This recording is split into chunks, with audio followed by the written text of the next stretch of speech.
Hi everybody, my name's Paula from Paula Reed Therapy Services. I have a YouTube channel. You can follow me on Instagram at Paula Reed Therapy Services. Follow me on also my Facebook page, which is Paula Reed Therapy Services as well. Right, okay, I haven't uploaded a video for ages, so I'm a bit technically, limited. So someone's going to help me today. And a big shout out to Luke out there who's helping with this video. So today I'm going to talk about anxiety. It's a big thing for people out there with anxiety.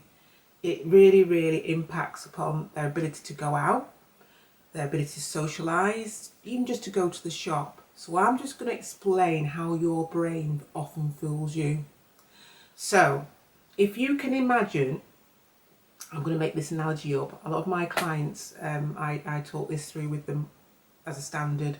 If you can imagine being in a bank, right, and someone, let's just say someone gave you £50,000, think about what you'd spend it on, and you had to go to the bank, and a bank robber says, everybody get down now, I wonder what would be happening in your body. Just have I'm going to pause for a while, and I want you all to think about it. Right, okay.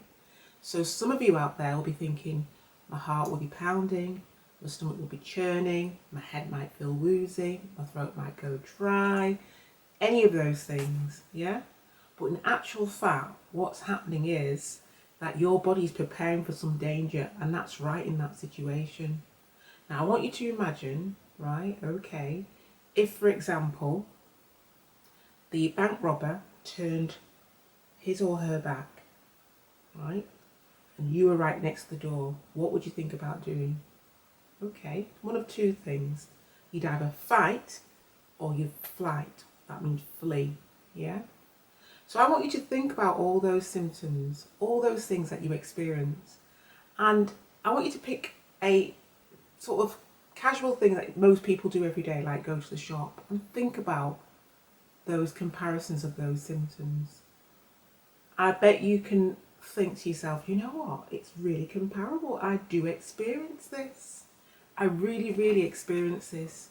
So the reality is that your brain is, I suppose it's operating from this fight, flight, freeze when it's not in danger. Because if you ask 10 of your friends which one's most dangerous, they're going to say it's got to be the bank. I mean, come on.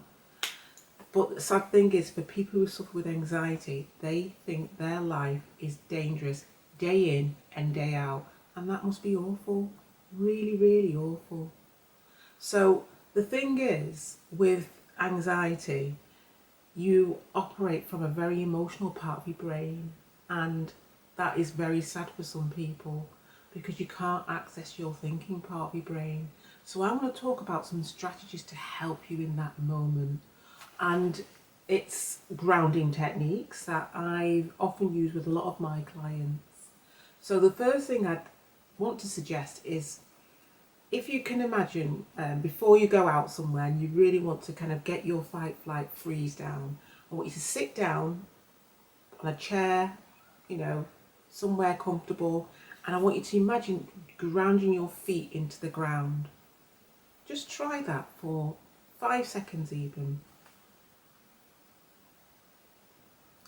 I want you to think to yourself, well, what are you noticing? Well, what you should be noticing is that you're just focusing on the sensation of putting your feet into the ground. So some people are saying, I ain't got time for that.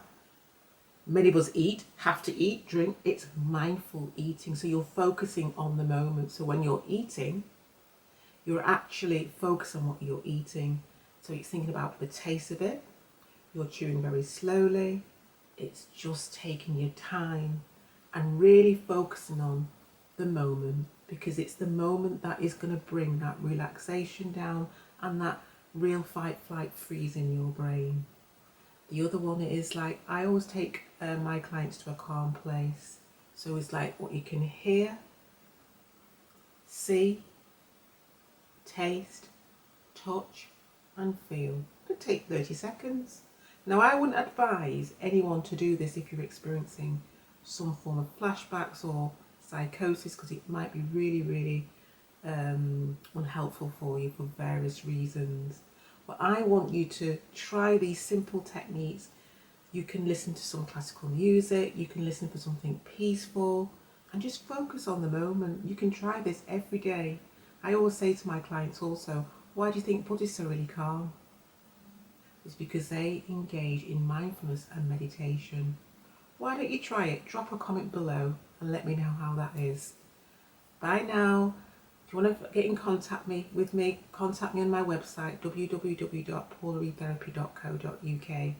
Please comment, share and like.